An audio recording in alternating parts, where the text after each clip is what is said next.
শেখ হাসিনা দিল্লিতে পড়ে আছেন 1 বছরের উপরে। রাষ্ট্রীয় মর্যাদা তার দোসররা কলকাতা দিল্লিতে আছে।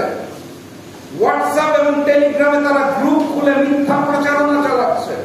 নতুন করে বাংলাদেশ আবারও দখল করতে চাইছে। দিল্লির ভারতের সক্রিয় হয়ে গেছে। ভারত পূর্ণাঙ্গ শক্তি নিয়োগ করেছে শেখ হাসিনাকে ফেরত আনার জন্য। আমরা এখনো বারবার খালি দুটা কথাই বলবো, নির্বাচন আর সংস্কার। বিচারটা কই ভাই? বিচারটা কবে হবে? শেখ হাসিনার বিচারটা আমরা কবে দেখতে পাবো? অন্তর্বর্তী সরকার যখন বললো যে আরো একটা ট্রাইব্যুনাল গঠন করা হচ্ছে, তারপর সেই ট্রাইব্যুনাল কি হলো? কতদূর কাজ গেল? আগামী নির্বাচনের কথা যে বলছেন, গণতন্ত্রের কথা বলছেন, বিগত নির্বাচনগুলোয় ফলাফলের রায় দেওয়া হয়েছিল দিল্লি থেকে। ভারত থেকে সিদ্ধান্ত নেওয়া হয়েছিল কে জিতবে, কে ক্ষমতায় আসবে। আগামী নির্বাচনে ভারতের সেই প্রভাবটা থাকবে না, সেটা নিশ্চিত করবে কে? আমরা ওই নির্বাচনের মাধ্যমে দ্রুত ক্ষমতায় আসার জন্য ব্যস্ত হয়ে গেছি। কত দ্রুত নির্বাচন করে আমরা ক্ষমতায় আসতে পারব, তার আগে মৌলিক সংস্কার আর বিচার তো ভুলেই গেছে।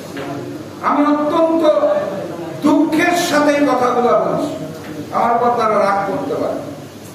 আমার বাম পাশে শহীদ পরিবারের যে সদস্য বসে আছেন, সে জানে যে নির্বাচন প্রয়োজন, মৌলিক সংস্কারও প্রয়োজন, কিন্তু তার পূর্বে ওই শেখ হাসিনার বিচার প্রয়োজন। তাকে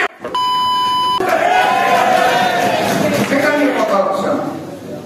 নির্বাচন তো করবোই, ক্ষমতায় যাবে, সবাই যাবে, সবাই মিলে জাতীয় সরকার নাকি গঠন করা হবে, সবাই মিলে নাকি ক্ষমতায় যাবে। কোন পদ্ধতিতে নির্বাচন হবে? আগের পদ্ধতি না পিয়ার পদ্ধতি? খুব আলোচনা চলছে, চলুক, আমার কোনো আপত্তি নেই। আমি শুধু দুইটা বিষয় আপনাদের স্মরণ করিয়ে দিতে চাই।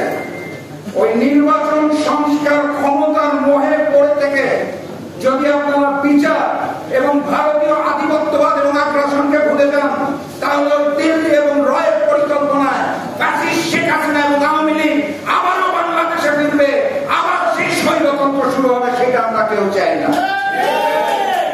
অতএব জাতীয় নেতৃবৃন্দ যারা আছেন, যারা শুনছেন, রাগ করলে করেন, আমাকে বকা দিলে দেন, কিন্তু ওই নির্বাচন সংস্কারকে সামনে রেখে যে জাতিগতভাবে রাজনৈতিক দল হিসেবে আপনারা যে বিভক্ত হচ্ছেন আর কাদা ছোড়াছুড়ি করছেন, সেটা বন্ধ করে আল্লাহর কসম লাগে দুইটা বিষয়ে একমত হন।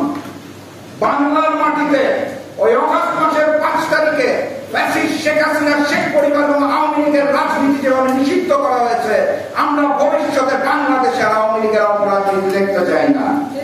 এই একটা ব্যাপারে সবাইকে একমত হতে হবে। দ্বিতীয়ত, ওই যে দিল্লির পা ছেড়ে নরেন্দ্র মোদীর হিন্দুত্ববাদ প্রতিষ্ঠা করার জন্য অখণ্ড ভারতের স্বপ্ন নিয়ে শেখ হাসিনা এই বাংলাদেশে যে ক্ষমতার মসনদে ছিল, সেই দিল্লি এবং ভারতের আগ্রাসন এবং আধিপত্যবাদকে চিরতরে বাংলাদেশ থেকে নিষিদ্ধ করতে হবে। এই আওয়ামী লীগের প্রশ্নে আর ভারতীয় আধিপত্যবাদের প্রশ্নে আপনারা যদি আপোষ করেন, তাহলে আমি স্পষ্ট ভাষায় জানিয়ে দিতে চাই, ভবিষ্যতে আপনাদেরও শেখ হাসিনা এবং আওয়ামী লীগের মতো অপরাধীর কাঠগড়ায় দাঁড়াতে হবে।